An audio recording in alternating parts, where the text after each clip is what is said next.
Donc aujourd'hui on se retrouve pour un nouveau tuto de recette. Donc aujourd'hui je vais vous montrer comment faire la pomme de terre dauphinoise, facile et pratique. Donc on commence. Pour les ingrédients, vous aurez besoin de sel, de poivre, de un verre de lait, un verre de crème fraîche, des pommes de terre dauphinoise qui sont coupées en rondelles, d'une gousse d'ail pour la râper,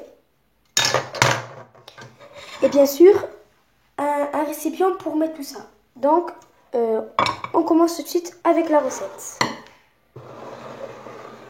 Donc je mets tout ça ici. Donc on va commencer avec on va mettre le verre de lait dedans.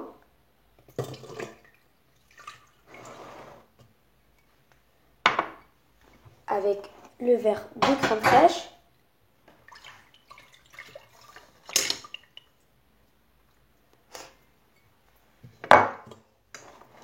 Je mélange tout ça. Puis, je vais mettre un peu de sel.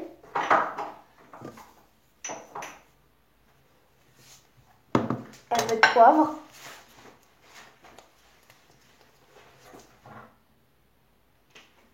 Voilà. Et on va râper la gousse d'ail. Attendez, d'abord je mange.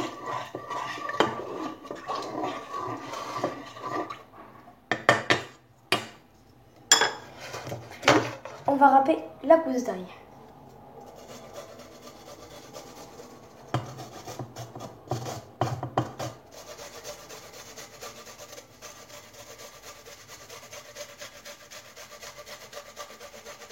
Ça fait mal aux yeux.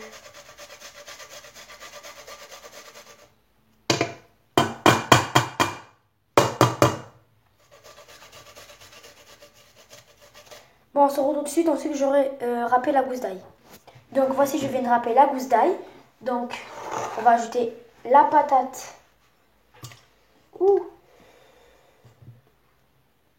La patate dauphinoise. Donc je vais tout mettre. Puis je vais les mettre à cuire pendant 5 à 10 minutes. Et on se retrouve tout de suite après. Donc là voici, on va la laisser cuire de 5 à 10 minutes et on se retrouve tout de suite. Et oui, aussi on va beurrer le moule, puis ensuite on va la mettre à la cuisson. Donc de toute façon quand elle va être cuite, je vais vous expliquer comment faire. Donc voilà, je viens de la sortir du feu. Du coup maintenant je vais ajouter un peu de fromage râpé. Après c'est comme vous voulez, chez vous vous pouvez ajouter tout ce que vous voulez, mais moi j'ai décidé de mettre du fromage râpé. Donc je mets du fromage râpé et ça va partir au four pendant de 15 à 20 minutes. Donc voilà. Donc on se retrouve tout de suite après la cuisson. Et voilà. Donc du coup j'ai décidé de faire une deuxième recette qui est aussi facile et pratique. Pour cette recette on aura besoin de scallops de dinde que j'ai fait cuire avec du sel et du poivre que j'ai fait revenir dans la poêle avec un peu d'huile. Donc on a besoin de ça, un verre de lait, de 3 œufs, de tomates, de persil, puis un peu de pain de mie. Enfin après, si vous avez du pain, si vous reste du pain, quelque chose comme ça, eh ben vous pouvez faire avec aussi. Bon bref, je vais commencer tout de suite la vidéo. Et on aura besoin aussi de sel et de poivre. Donc on va commencer. Donc voilà le moule que je viens de beurrer. Donc on va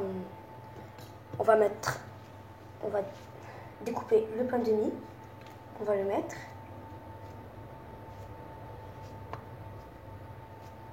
On se retrouve tout de suite après avoir mis le pain de mie dedans, la tomate et le poivre, le sel, le lait et ça. Et comment ça s'appelle le plat d'escalope de dinde.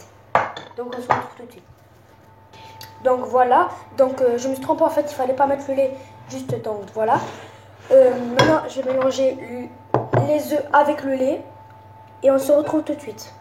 Donc voilà, je viens de le mélanger. Je vais le mettre dans mon gratin. Donc voilà. Je vais le mettre à cuire et on se retrouve tout de suite avec l'autre recette aussi. Ciao, à l'heure. Donc les voilà, ils sont tous les deux à la cuisson. Donc aussi je voulais vous dire, n'hésitez pas à vous abonner, mettez la cloche, likez cette vidéo, mettez des gros pouces bleus, mettez des commentaires, abonnez-vous, mettez la cloche et on se retrouve tout de suite après la cuisson. Moi en tout cas, j'ai l'air pressée de les goûter parce que ils sont très très bons. Donc le voilà, il est brûlant. Ça c'est la première recette que j'ai fait. Donc la voici. C'est un gratin à la pomme de terre. Donc on se retrouve tout de suite pour le deuxième gratin.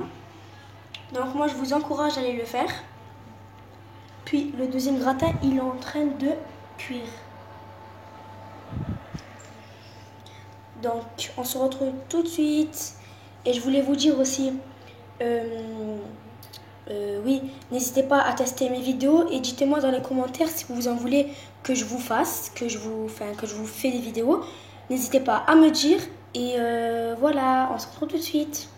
Donc du coup voilà, je viens de finir le deuxième plat. Moi je vous dis à une prochaine vidéo et